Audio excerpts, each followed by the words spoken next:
अवैध निर्माण के खिलाफ मसूरी देहरादून विकास प्राधिकरण से लगातार कार्रवाई की जा रही है, जिससे अवैध निर्माण कार्यों में हड़कंप मचा हुआ है। सहायक अभियंता अभिषेक भारद्वाज के नेतृत्व में विभाग की टीम ने शहर के विभिन्न क्षेत्रों में हो रहे अवैध निर्माणों के खिलाफ सीलिंग की कार्रवाई की है, जिसमें झड़ी पानी स्थित अवैध निर्माण को सील किया गया। इसके बाद मसूरी देहरादून विकास प्राधिकरण की टीम ने मैकेनन पंप हाउस में चल रहे अवैध निर्माण की सीलिंग की। उसके बाद विभाग की टीम ने श्रीनगर स्टेट इंदिरा कॉलोनी में अवैध निर्माण को सील किया।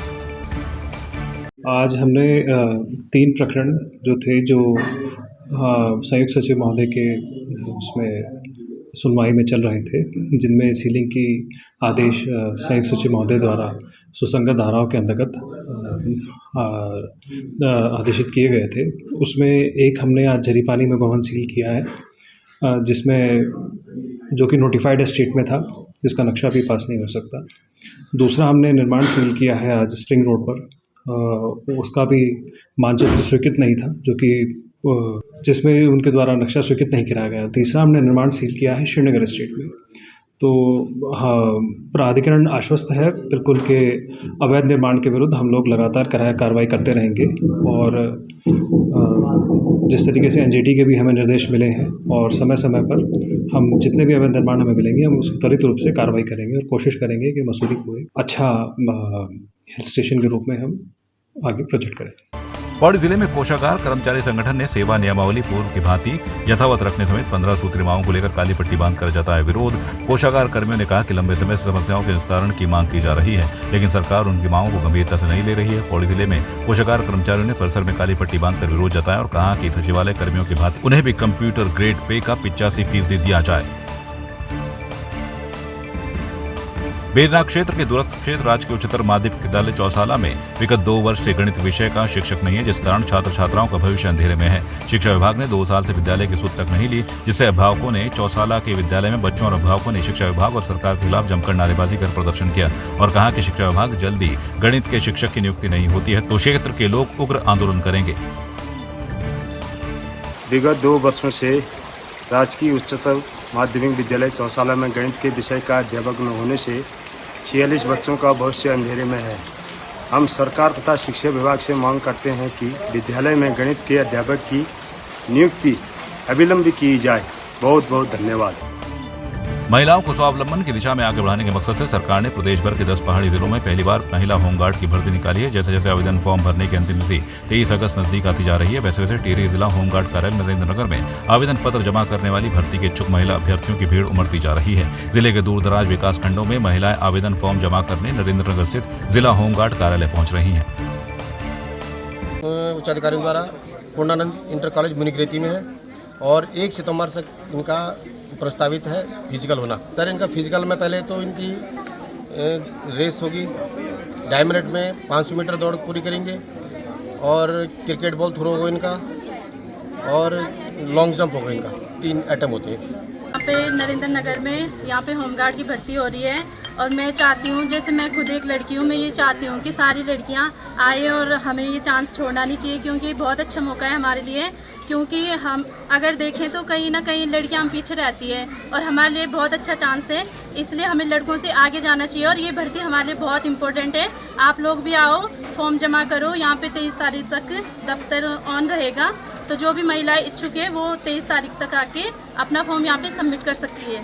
होमगार्ड के फॉर्म भरे जा रहे हैं, और मैं चाहती हूँ कि जैसे मैं यहाँ पर आ रही हूँ, सब लड़कियाँ आएँ, और जैसे कि हमें ये बहुत अच्छा अवसर मिला है कि हम अपने देश के लिए कुछ कर सकें या अपने पैरों पर खड़ा हो सकें। मैं इस समय जिला कमांडेंट होमगार्ड के मुख्यालय नरेंद्रनगर में स्थित हूँ। आप यहाँ पर देख रहे होंगे कि विगत कई दिनों से यहाँ पर लगातार भीड़ महिलाओं की आ रही है। ये भीड़ है कि पहली बार इस जनपद में महिलाओं के लिए यहाँ पर भर्ती निकली है, और इसमें महिलाओं के बीच काफ़ी उत्साह देखने को मिल रहा है। लगातार ये भीड़ दिन प्रतिदिन बढ़ती जा रही है, और ये 23 तारीख को इसकी अंतिम तिथि है, और ये लोग दूर दूर से विभिन्न विकास खंडों से 9 विकास खंडों से ये लोग यहाँ पर आए हैं, और उत्साह से यहाँ पर खड़े हैं, और इस उम्मीद से खड़े हैं कि एक दिन हम भी होमगार्ड का हिस्सा बनेंगे और अपने प्रदेश और देश का की सेवा करेंगे, नाम रोशन करेंगे। मैं राजेंद्र गोसाई, संवाद 365 नरेंद्रनगर। मेरी माटी मेरा देश अभियान के अंतर्गत नगर निगम टाउन हॉल में स्वतंत्रता संग्राम सेनानी और वीरों के परिजनों को सम्मानित किया गया। इस मौके पर देश के लिए बलिदान देने वाले वीरों को याद भी किया गया। इस मौके पर कैबिनेट मंत्री सुबोध उनियाल ने कहा कि देश की आजादी के लिए जिन शहीदों ने अपनी शहादत दी, उनके परिजन विपरीत परिस्थितियों में अपना जीवन व्यतीत कर रहे हैं। उन्हें सम्मानित करने का मुख्य उद्देश्य प्रधानमंत्री नरेंद्र मोदी का यही है कि शहादत देने वाले शहीदों के बारे में लोगों को जानकारी हो। देहरादून के द्वारा जो आज पूरे देश में अमृतकाल के दौरान मेरी माटी मेरा देश एक पखवाड़ा का आयोजन मनाया जा रहा है, उसी के तहत आज शहीद जिन लोगों ने अपनी शहादत दी देश की आज़ादी में और देश के सीमाओं की रक्षा करते हुए विभिन्न युद्धों में, उनके परिवारों को सम्मानित करने का काम आज नगर निगम में हुआ, जिसमें मुझे भी आने का अवसर मिला। और ये जिस तरह से इन लोगों के परिवार के सदस्यों ने शहादत दी और किस कष्ट को झेलते हुए गर्व के साथ ही अपनी जीवन व्यतीत कर रहे हैं, उनको सम्मानित करने के पीछे माननीय प्रधानमंत्री जी की यही भावना है कि पूरे देश के अंदर जो शहीदों ने शहादत दी उनके बारे में लोगों को जानकारी हो और उनके परिवार को भी लगे कि ये देश पूरी तरह से उनके प्रति। मेरी माटी मेरा देश के तहत जो है पूरे देश भर में कार्यक्रम हो रहे हैं। उसमें स्वतंत्रता सेनानी जो हमारे सैनिक शहीद हुए हैं और जो हमारे आंदोलन के टाइम पे को सबको यहाँ पर जो है मेरी माटी में मेरा देश के तहत जो है सम्मानित करने का कार्यक्रम जो है पूरे देश में चल रहा है। देहरादून नगर निगम में भी आज कार्यक्रम हुआ है, जिसमें माननीय हमारे वन मंत्री माननीय हमारे देहरादून के प्रभारी भी हैं माननीय सुबोध उनियाल जी उस कार्यक्रम में आए थे। मैं उनका भी धन्यवाद करता हूँ। 7 अगस्त की रात पिस्तौल दिखाकर वाहन लूट की घटना को अंजाम देने वाले 2 शातिर लुटेरों को प्रेमनगर पुलिस ने गिरफ्तार किया। पुलिस ने उनके कब्जे से लूट में प्रयोग की गई देसी पिस्तौल भी बरामद की है। इसी के साथ उनका एक साथी आरोपी अभी फरार है, जिसकी तलाश में पुलिस जुटी हुई है। एसएसपी दिलीप सिंह कुंवर ने बताया कि आरोपी हरियाणा के रहने वाले हैं, जो यहाँ पढ़ाई की बात कहकर किराए के कमरे पर रह रहे थे। हम जानकारी कर रहे हैं, इनका मेरे को लगता है कहीं ना कहीं केमिस्ट्री जरूर होगा। हम पंजाब हरियाणा से भी जानकारी कर रहे हैं, हिमाचल प्रदेश से भी हम जानकारी कर रहे हैं और ये ग्रेजुएट्स हैं। बेसिकली आईलेट का कोर्स करने के बाद ये विदेश जाने के फिराक में थे, मतलब प्रयास कर रहे थे और संभवतः जैसे मैंने पहले बताया कोई ना कोई इनका केमिस्ट्री जरूर होगा।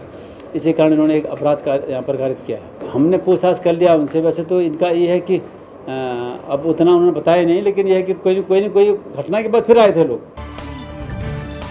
नैनीताल जिले की प्रभारी मंत्री रेखा आर्य कालाढूंगी विधानसभा स्थित बैल पड़ाव पहुंची, जहां उन्होंने राजकीय इंटर कॉलेज पहुंचकर मिनी स्टेडियम का विधिवत पूजा अर्चना कर लोकार्पण किया। इस दौरान पार्टी पदाधिकारियों और कार्यकर्ताओं ने स्वागत एवं अभिनंदन किया। साथ ही महिला मंगल दलों ने विभिन्न सांस्कृतिक प्रस्तुतियां प्रस्तुत की। इंटर कॉलेज बने इस मिनी स्टेडियम की कुल लागत लगभग 25 लाख रुपए है। राजकीय इंटर कॉलेज बेल पड़ाव के आज मिनी स्टेडियम का उद्घाटन किया गया है, जिसका हमारे मुख्यमंत्री जी की ओर से घोषणा की गई है और मुझे आज इसका उद्घाटन करते हुए बेहद प्रसन्नता है कि आज यह मैदान जो है वो हमारे बच्चों को स्कूल को जो है आज समर्पित कर दिया गया है। यह धनराशि जो है लगभग 25 लाख की धनराशि के साथ में इसका निर्माण कार्य जो है वह पूर्ण हुआ है और मैं मानती हूँ कि इस प्रकार के मिनी स्टेडियम से, खेल मैदान से हमारे जो बच्चे जो अध्ययनरत होते हैं उनको एक अवसर मिलता है जहाँ पर वो अपने खेल की प्रैक्टिस और अपना अभ्यास और खेल के उपरांत में स्कूल के उपरांत में भी वो यहाँ पर आते हुए अपने अभ्यास को कर सकते हैं। उत्तराखंड कांग्रेस ने बागेश्वर उपचुनाव में प्रचार के लिए 40 स्टार प्रचारकों की सूची जारी की है। इसमें कांग्रेस प्रदेश प्रभारी देवेंद्र यादव, प्रदेश अध्यक्ष करण माहरा, नेता प्रतिपक्ष यशपाल आर्य, पूर्व मुख्यमंत्री हरीश रावत, पूर्व नेता प्रतिपक्ष प्रीतम सिंह, पूर्व प्रदेश अध्यक्ष गणेश गोदियाल समेत पार्टी के सभी विधायक सम्मिलित हैं। वहीं कांग्रेस नेता सुनीता प्रकाश ने बताया कि जल्दी सभी स्टार प्रचारक बागेश्वर में प्रचार प्रसार करेंगे। कांग्रेस को पूरी उम्मीद है कि बागेश्वर की जनता बीजेपी को जरूर सबक सिखाएगी। बागेश्वर उपचुनाव के लिए जो है कांग्रेस ने अपने स्टार प्रचारकों की सूची जारी कर दी है। उसमें हमारे जो संगठन के जो अध्यक्ष हैं और बड़े शीर्ष नेता हैं उनकी सूची के साथ साथ हमारे जो है प्रभारी देवेंद्र यादव जी, कर्ण महाराज जी, यशपाल आर्य, नेता प्रतिपक्ष पूर्व मुख्यमंत्री हरीश रावत जी, पूर्व नेता प्रतिपक्ष प्रीतम सिंह जी और सभी विधायकगण, सबको उसमें सम्मिलित किया गया है। अब सारे के सारे हमारे नेता जो है बागेश्वर उत्तराखंड में दिसंबर में प्रस्तावित ग्लोबल इन्वेस्टर समिट पर मुख्यमंत्री पुष्कर सिंह धामी ने कहा कि उत्तराखंड निवेशकों के लिए सबसे आकर्षक स्थान है। अब तक विभिन्न औद्योगिक समूहों के 22,000 करोड़ रुपए के प्रस्ताव मिल चुके हैं। दिल्ली में मीडिया से बातचीत में सीएम धामी ने कहा कि उत्तराखंड में दिसंबर माह में ग्लोबल समिट प्रस्तावित है। इसी के संबंध में उद्योग समूह के लोगों के साथ दिल्ली में मंथन किया जाएगा। इसके साथ ही औद्योगिक संगठनों से भी चर्चा की जाएगी जो निवेशकों को उद्योग के क्षेत्र में प्रेरित करते हैं। अभी तक चूँकि पहले से भी जो है लगभग 22,000 करोड़ के हमारे पास प्रस्ताव भी आ चुके हैं जिनकी ग्राउंडिंग होनी है, लेकिन इस बार हमने बड़ा लक्ष्य रखा है और 2.5 लाख करोड़ के MOU और लेकिन उससे पहले इस बार ये ज़रूर किया है कि जो ग्राउंडिंग है वो ग्राउंडिंग हमारी जब हमारा मुख्य कार्यक्रम होगा इन्वेस्टर ग्लोबल समिट में, जब हम सभी को बुलाएंगे, सब लोगों के साथ बात करेंगे, सबको आमंत्रित करेंगे, तो उससे पहले ग्राउंडिंग निश्चित कर लेंगे और उसका एक बड़ा लक्ष्य हमने रखा है। और जिस प्रकार के अभी तक हमको लोगों के द्वारा प्रस्ताव आए हैं उससे लगता है कि बड़ी संख्या में और बड़े उद्योग समूह उत्तराखंड आना चाहते हैं। सब दिल्ली आए।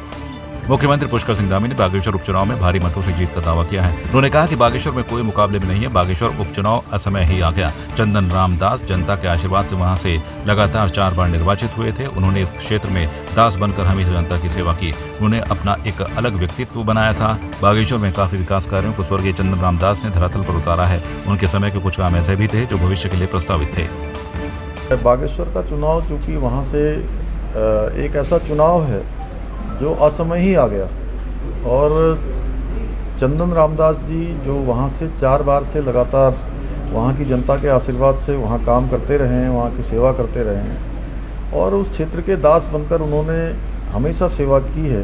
उनका एक अपना व्यक्तित्व था। उन्होंने बहुत सारे कामों को वहाँ धरातल पर उतारा और बहुत सारे काम भविष्य के लिए प्रस्तावित किए थे। उन सभी को हम लोगों ने जो भी काम उनके समय के प्रस्तावित थे उन सभी कामों पर स्वीकृतियां भी प्रदान की हैं, कामों को आगे भी बढ़ाया है। तो सरकार बागेश्वर क्षेत्र को प्राथमिकता में लेकर उनकी धर्मपत्नी चुनाव के मैदान में पार्वती दास जो एक बहुत ही सज्जन महिला हैं और उन्होंने भी संकल्प लिया है कि अपने उनके पति स्वर्गीय चंदन राम दास जी ने जो काम शुरू किए थे उन कामों को आगे बढ़ाएंगे और